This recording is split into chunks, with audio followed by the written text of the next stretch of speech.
This is the Stars and Stripes in 7, your online source for editorially independent news and information for the U.S. military community. I'm Lamont Easter. Thousands of U.S. troops, along with aircraft and warships, could be deployed to Central and Eastern Europe in anticipation of a new Russian invasion of Ukraine. The focus on adding forces along NATO's eastern flank comes after weeks of talks with Moscow over its large-scale military buildup on the borders of Ukraine.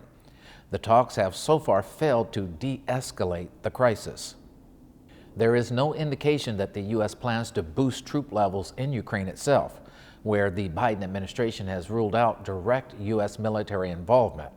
The U.S. and its NATO allies already have military units in Poland, Lithuania, Latvia, and Estonia.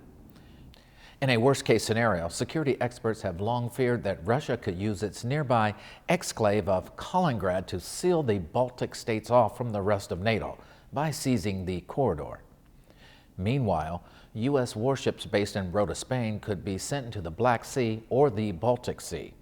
The U.S., the U.K., and other allies have been stepping up lethal military aid to Kiev to be used if Ukraine comes under attack. The USS Harry S. Truman Carrier Strike Group will participate in a NATO exercise in the Mediterranean Sea amid simmering tensions over Russia amassing troops along its border with Ukraine.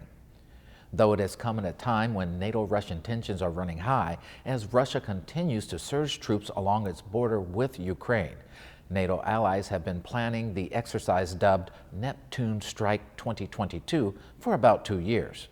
The strike group will operate under NATO's control during the exercise. Militaries from other NATO members will join the U.S. in coordinated maritime maneuvers, anti-submarine warfare training, and long-range strike training during Neptune Strike.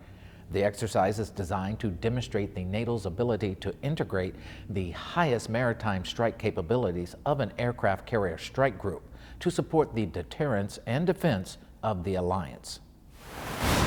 4 Italian regions, including 2 that are home to Aviano Air Base and Naval Air Station Sigonella, moved into Italy's second highest COVID-19 risk category, triggering new restrictions for the unvaccinated. The classification means people who are not vaccinated won't be able to travel outside of work or health reasons in most cases. People who have been vaccinated in the last 9 months or received a booster shot are not subject to any further restrictions. The change would not result in additional restrictions for fully vaccinated personnel at Sigonella, but the base strongly encourages vaccinations and continued mask usage. Some of the U.S. bases have seen an increase in cases and continue to follow COVID health protection, reporting, and notification protocol in order to protect our communities and maintain operational readiness. Italy uses a color-coded system of red, orange, yellow, and white to classify COVID-19 risk and apply additional mitigation restrictions. Naval Support Activity Naples and U.S. Army Garrison Italy and Vicenza remain in yellow risk zones. The Air Force has implemented a new biometric identification system at multiple bases across the country. Developed by the Air Force Security Forces Center, the Defense Biometric Identification System Visitor Enrollment System integrates with the Access Control System currently used by security forces on personnel on military bases. Visitors complete registration through the pre-enrollment website or scan the QR code to access.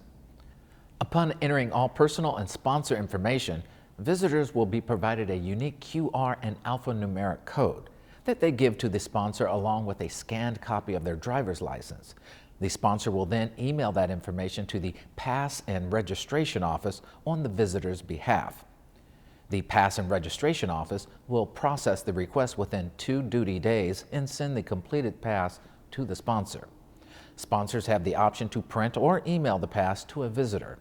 If any discrepancies arise, the sponsor will be notified via email. The base visitor request system will remain in place as an additional alternative for online visitor passes. The technology streamlines the visitor pass process and decreases foot traffic.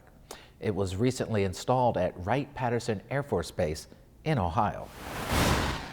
Wheeler Army Airfield in central Oahu, Hawaii, turns 100, and its hangars still used by Army aviators are almost as old. That is set to change with the groundbreaking for an $80 million maintenance hangar that will feature 21st century technology, high-speed virtual connectivity, and ample space for work and training. Construction of the hangar is expected to take 3 years and is one of 3 slated to be built in phases. The aviation maintenance hangar will serve as the cornerstone for the future home of the 25th Combat Aviation Brigade and eventually replace the 90-year-old historic hangars along the southern boundary of the airfield. The structure will include a 6-bay hangar, maintenance shops, administrative space, and storage for parts, ground support equipment, and hazardous materials. The airfield has been designated a National Historic Landmark for its role in the attack that led to America's entry into World War II. Scars remain on hangars that still stand from that day. The future of the old hangars is still up in the air. On a final note, more than 100 soldiers from the Maine Army National Guard have returned home from a 10-month deployment to Africa. Senior leaders greeted the soldiers on the flight line before they marched inside to music played by the 195th Maine Army National Guard Band and the waiting arms of family members. The soldiers were from Bravo Company 3rd Battalion, 172nd Infantry Regiment. They were part of the 86th Infantry Brigade Combat Team, a multi-state National Guard brigade headquartered in Vermont. Maine soldiers were assigned the Task Force Iron Gray.